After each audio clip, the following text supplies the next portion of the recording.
Pulivendula ZPTC ఉప ఎన్నిక కోసం 100 కోట్ల రూపాయలు ఖర్చు పెడుతున్నాడు జగన్మోహన్ రెడ్డి.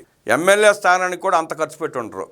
అంత ప్రెస్టేజ్గా తీసుకుని 100 కోట్లు ఖర్చు పెట్టిన ఓటమి తప్పట్లేదు జగన్మోహన్ రెడ్డికి. కడప జిల్లా పులివెందుల జడ్పీటీసీ ఉప ఎన్నిక కోసం వైసీపీ అధ్యక్షుడు జగన్మోహన్ రెడ్డి, ఆ పార్టీ నాయకులు ఇప్పటి వరకు దాదాపు 100 కోట్ల రూపాయలు ఖర్చు చేశారని Pulivendula TDP in-charge BTech Ravi ఆరోపించారు. పోలింగ్ కొద్ది గంటల్లోకి వచ్చిన ఇంకా డబ్బులు ముక్కు పుడకలు చీరలు పంపిణీ చేస్తున్నారన్నారు. అవినీతి సొమ్మును పులివెందుల జడ్పీటీసీ ఎన్నిక కోసం కుమ్మరిస్తున్నారు. జగన్ మేనమామ కమలాపురం మాజీ ఎమ్మెల్యే జిల్లా పార్టీ అధ్యక్షుడు రవీంద్రనాథ్ రెడ్డి పోలింగ్ సిబ్బందిని బెదిరించారు. వైసీపీకి అనుకూలంగా చేయకపోతే వచ్చేది మా ప్రభుత్వమే, మీ అంతు చూస్తారని పోలీసు అధికారులను బెదిరించారు. తొలుత ప్రలోభ పెట్టారు. వినని పక్షంలో బెదిరింపులకు దిగుతున్నారు. అనేక రకాలుగా దౌర్జన్యాలు చేశారు. ఈ 35 సంవత్సరాల తొలిసారి స్వేచ్ఛాయుత వాతావరణంలో 11 నామినేషన్లు వేయించి నేడు ప్రజాస్వామ్యయుతంగా పోటీకి దిగుతుంటే, ప్రజాస్వామ్యయుతంగా ఎన్నికలు జరిగితే వైసీపీకి ఓటు రావని టీడీపీ మీద ఇష్టం వచ్చినట్లు వారి సొంత మీడియాలో దుష్ప్రచారం చేశారు. పులివెందుల ప్రజలు అన్ని గ్రహించారు. జరగబోయే పోలింగ్ లో ప్రజలు తమ వైపే ఉన్నారని రవి ఉద్ఘాటించారు.